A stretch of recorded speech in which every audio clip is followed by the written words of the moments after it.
Өзен Атырау-Самара магистральды мұнай құбыры бойында тарихи бүлінген жерлерді қалпына келтіру жұмыстары биыл да жалғасын тапты. Мамыр айында құбыр бойының 984-985 шақырымында тағы да 4 гектар жерді табиғи қалпына келтіру жұмыстары басталып кетті. Жерді табиғи қалпына келтіру жұмыстарына жаңа технологиялар қолданылады және бүлінген жер қабатын жоятын арнайы алаңдар қарастырылған.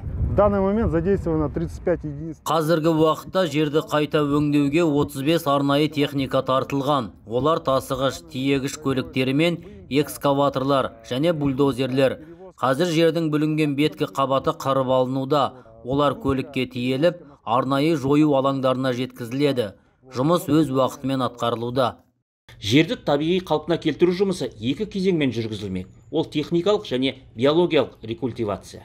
Техникалық өңдеу бойынша жердің мұнай бүлдірген қабаты қырып алынады. Топырақ қабаты жүк машиналарына тиеліп, экотехникс серіктестігінің арнайы алаңдарына тазартылуға жөнелтіледі. Сонымен қатар тегістеліп, таза топырақ төгілмек. Ол жайылып тығыздалады. Биологиялық кезең бойынша өңделген жерлерге органикалық және минералды тыңайтқыштар себіледі. Топырақ жыртылып, көпжылдық шөп тұқымдары себіледі, суарылады. Бұл жұмыстар компанияның экологиялық және әлеуметтік жауапкершілігі болмақ. Ол алдымен бүлінген жерлерді бастапқы табиғатты қалпына келтіреді. Одан соң осы аумақта ауыл шаруашылығы мақсатында қолдануға жол ашылады.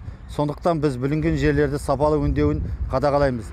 Жерді қалпына келтіру жұмыстарын біткен соң уәкілетті жер қатынастар органдарына тапсырамыз. Былтырғы өңделген аумаққа бүгінде шөп шығып, қалпына келіп те қалған. Магистральды құбыр бойындағы өңделіп жатқан жерге жергілікті атқарушы орган өкілдері де арнайы шақырылып, өңдеу жұмыстарының барысымен танысып тұрады. Олар өңдеу жұмыстарына куә болып, болашақта жайылым жерлері кеңіп, малдың өрісіне ыңғайлы жағдай туғызылатынына сенімді.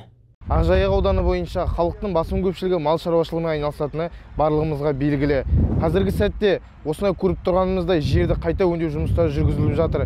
Яғни Қазтрансойл акционерлік қоғамымен жүргізіліп жатқан жұмыстар халық үшін алдағы уақытта өте тиімді пайдалы болатыны сөзсіз.